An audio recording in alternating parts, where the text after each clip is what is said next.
I'm Storm, and you can too. And I just watched episode 1 Halo on Paramount, Contact. And I watched it from start to finish. I don't know how much details I can really give without saying spoiler warning, so I'm just going to go ahead and say spoiler warning. We open on Madrigal. I'm sure you remember Madrigal from Halo 5.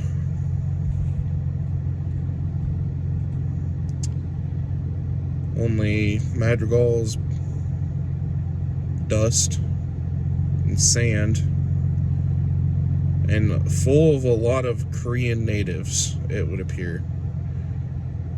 Now, admittedly, I've never dug into the lore of Madrigal, so it very much could be a Korean descendants filled planet that was colonized by the UNSC and later abandoned.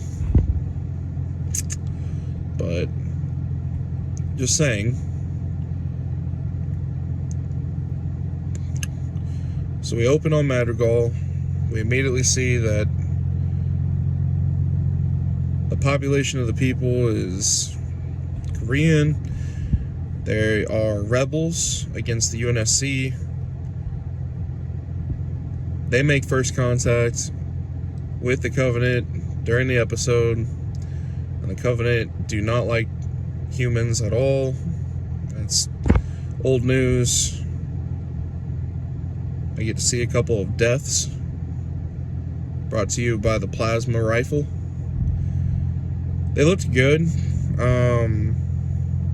It's not what I would have picked for what heated bolts of plasma would do to the human body, but then again, I have never seen what heated bolts of plasma does to a human body, so there's your creative influence, I guess. Very explosion-y, but there you go.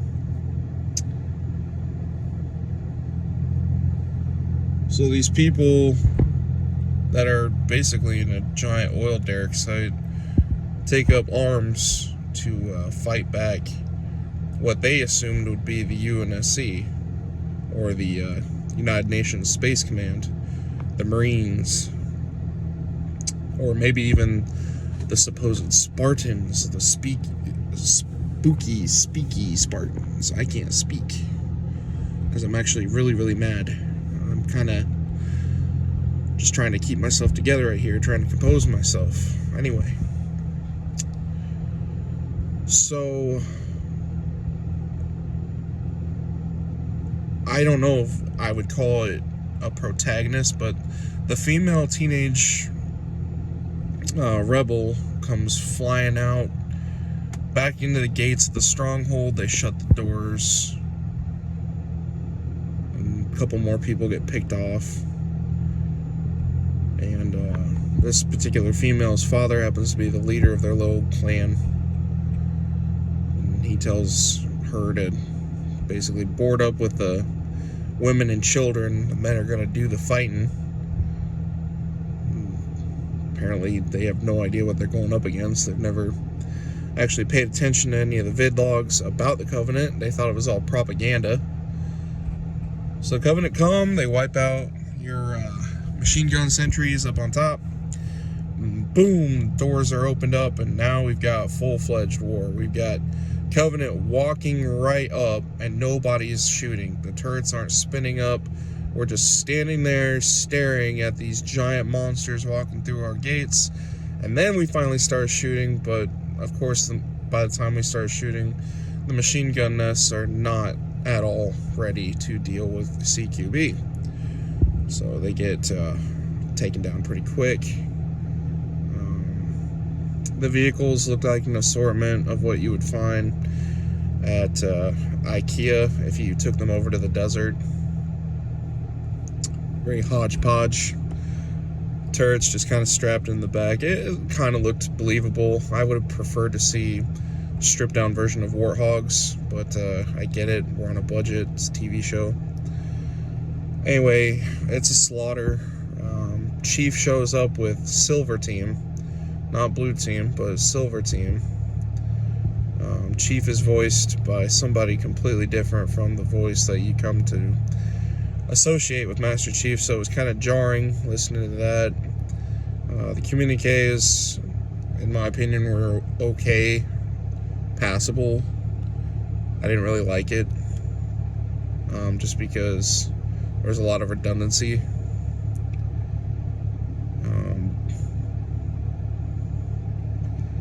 The combat was unique. Watching elites get their heads split open by bullets was pretty cool. Watching the elites mix it up with the Spartans. But here's the damn thing. Here's the problem. So your regular people are fighting with like AK-47s with noob tubes. You got what looked like a grenade launcher, like a China Lake. G36Cs, it looked like variations of M4. I don't know. You had rifles galore. People were shooting at all of them.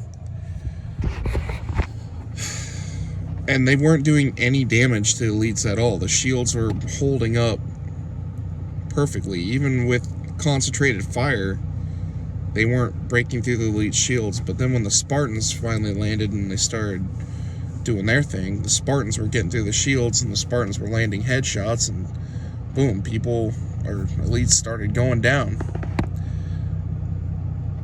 In fact, it kind of looked wonky because John picks up a machine gun turret and unloads, and what the humans couldn't do with a machine gun, John does with a machine gun, hefting it by himself, which Spartans can heft machine guns. That's not the problem. The problem is, how come Joe Schmo that's firing the damn thing can't kill an elite, but John picked it up and now all of a sudden it's supercharged? It just doesn't make a lot of sense to me. But okay, fine. I'm watching the show. We get a Forerunner artifact, big whoop. I don't care about the Forerunner technology, and I never have. That's not a compelling story to me. A compelling story was the insurrection versus the UNSC versus the Covenant. That was a compelling story. The Forerunner stuff was just gifted. The stuff that happened at Onyx was much more interesting, but I digress. There was a Covenant ship. They're going to take that back. It was a Phantom. Take that back to Reach. Get it checked out, I guess. Even though that basically breaks Cole's protocol. Chief is going to take the artifact, and the one living survivor of the encounter, Quan Ha. Yeah. He's going to take her, put her in the Pelican, and get her back. Well, I don't think it's a Pelican. I think they called it the Commodore, because it's not a Pelican. It's a bigger version of a Pelican, which I think are the or whatever, the Condor. So anyway, episode progresses and we finally meet Dr. Halsey. Well, guess what? She's British. Didn't like that. We're introduced to Parangosky, which that made her Indian. I get inclusivity. I don't have a problem with inclusivity, but that is not how I have ever imagined Parangosky, excuse me. Saw a human female with the Covenant hierarchy with Mercy. That sucked, because that shouldn't be there. So yeah, didn't like that at all. They made Miranda Keyes into a very young, if she's a captain, I can't discern with the uniform, very broad-shouldered, very stoic type, friendly, but gets her butt kicked in her first interaction with this Quan Ha, which is stupid because Miranda is more of a take charge personality rather than listen to the demands of one rebel from the thousands that you've probably dealt with over the years. Captain Keyes, or Jacob, as I assume who he is, they've decided to make him black. I don't have a problem with that, creative difference and all that, but the person that they got to play Commander Keyes, this guy would not know what the Keyes loop is, and he's not the one that's going to figure out the tactical advantage that he would have with a UNSC destroyer versus the forces that Captain Keyes actually took on when he perfected and did the Keyes loop. So Miranda is too young, and she can be black too, that's fine. Jacob Keyes, no. Parangolski, no. Silver Team, interesting, the Spartans are, but at the same time,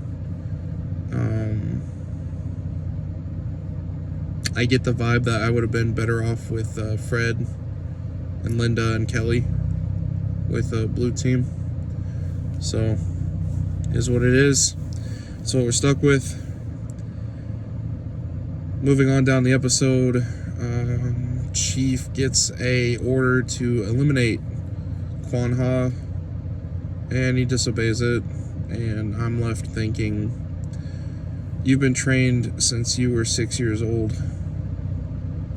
and at this point in the war, you are beyond a combat veteran. You are probably what a human would be considered close to retiring with your combat record. You're going to throw that all away for one insurrectionist rebel, for a teenager who literally said, hey, you murdered my mom and you were there when my dad died. It's like, oh, I've already got experience with murder in your family. Haha. Anyway.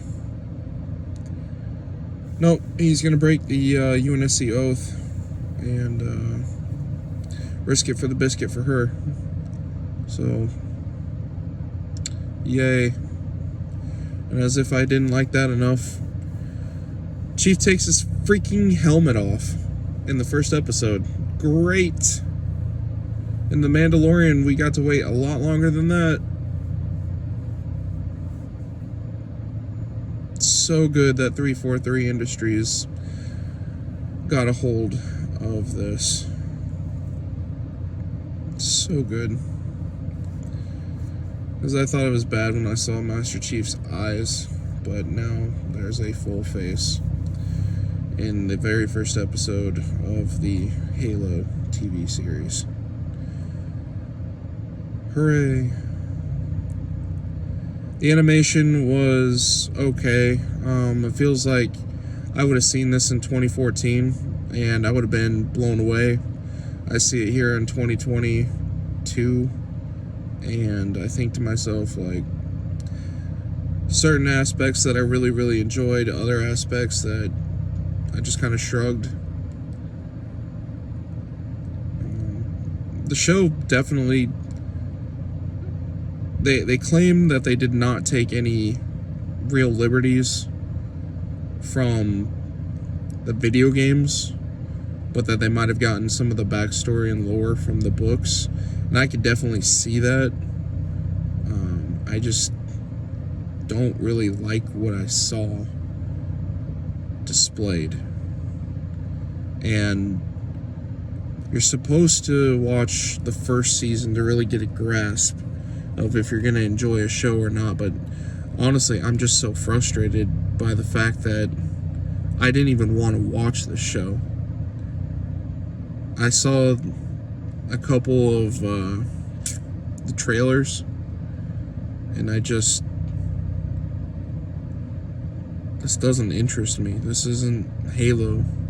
This is somebody else's idea of what Halo should be or was, and it contradicts everything that I've ever appreciated about Halo. Halo to me is one of the most special franchises in video games and lore ever. I had dreams about Halo. Halo Wars, one of my favorite games of all time, and I constantly think back to all the different ideas that I had about things that they could have put in the game to make it better, story missions. I had I made my own like Paris class frigate, and how I would have participated in the Human Covenant War. I play the games. I read the books. I listen to the online videos. A lot of really good things have come into my life from Halo. My license plate on my GMC Sierra back when I had it was ODST. I had a framed picture of an ODST in my house. I actually took my high school letter frame. I took that letter and tossed it into the bin, not the garbage, but into my little bin, so I could display my ODST picture, because Halo ODST meant that much to me at that particular moment in my life. The ODSTs have long since had my captivation. I always felt like there should have been an ODST too, but it never happened, and that's fine. That's life. So here we are, current time 9:36 p.m. Central. Like I said, I just got done watching the episode about 20 minutes ago. This video is 17 minutes so far, so do I think that this show is going to succeed? No, I don't. I think Forward Unto Dawn was better at this point, and that wasn't really that great either. Not for lack of trying. I mean, they certainly tried. Just, I don't know what it is about video game adaptations when it comes to TV shows and movies. It almost feels like they just don't understand what makes the video game pop, what makes it special. It almost feels like the design team that makes the video games needs to be consulted when their IP goes to the big screen or the small screen.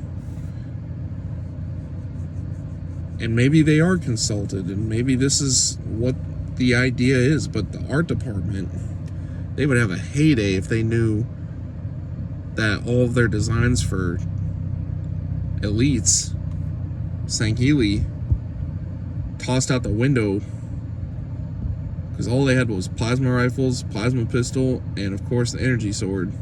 There's a couple of other weapons that could have been displayed there, and it would have been really interesting to see. Not the least of which is a field rod cannon. But how freaking crazy would it have been if two freaking Elites led the charge with plasma cannons? Their own turrets. Just lighting up everything with these cannons. And they drop the smoldering heaps of the cannons, and the rest of them unsheathe their swords, and together they do that "Rah!" And then they take off full speed and start just slicing and dicing everybody. Because Elites, they fight with that honor code, kind of like